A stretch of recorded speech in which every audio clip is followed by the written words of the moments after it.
name is Hamid Hakimi. I am the coordinator of Opportunity and Crisis Project at Chatham House. The project is aimed at bringing experts and policymakers together on some of the key challenges and issues facing Afghanistan in 2014 and beyond. Today I am with Ms. Belquis Ahmadi. You are a human rights lawyer, a veteran women's rights activist, and you're also a founding member of the Afghan Women's Network. And we're delighted to have you in Chatham House. Welcome. Thank you for having me. What are some of the key opportunities and challenges facing Afghanistan at present and in the coming years? Well, I think first of all, the greatest opportunity that Afghan women have today that they didn't have 10 years ago was legal protection, elimination of violence against women law that protects their right. They also have employment opportunities if they choose to, at least in the cities. They have opportunities to pursue higher education. So there are opportunities. Unfortunately, these opportunities are not available for women all over the country. The challenges are that even the Constitution is not implemented.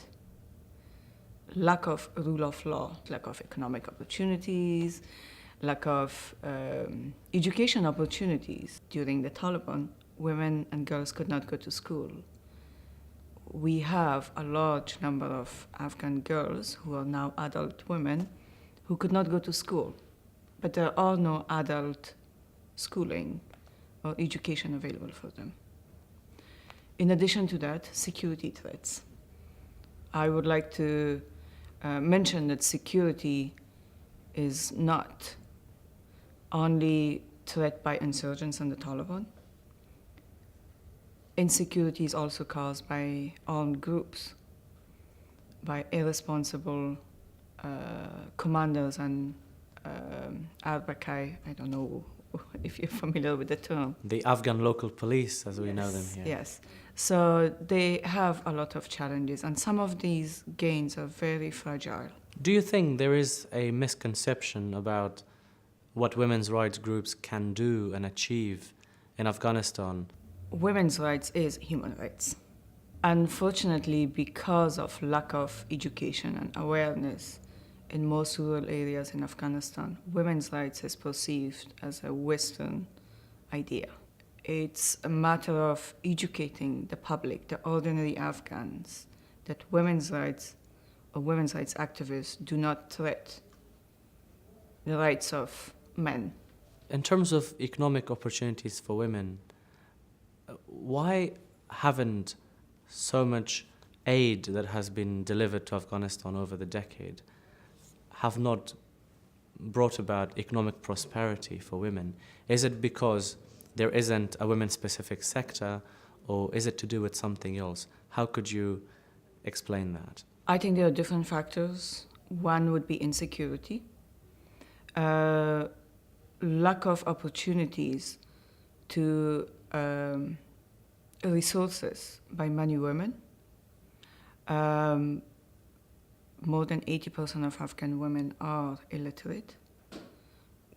We are now in the 21st century, so literacy and education plays a major role in people's economic status. A few years ago, I did an assessment in Jalalabad to see what business opportunities were available for women. I was surprised. I was born in Afghanistan, I've worked in Afghanistan, that how creative those women were. With very little support from outside, they had set up small businesses and they were economically independent. And they said since they were earning money, income, their status in the family and society had also changed for positive. Do you feel that the younger generation has a different view of women's rights? I think the media is playing a very important role in people's mindset, both the older generation and the younger generation. Fortunately, many Afghans do have access to radios, if not TVs. So they are aware what opportunities should be available for girls and women, which are not available. And they are demanding those opportunities for them to be provided. Thank you very much. Thank you.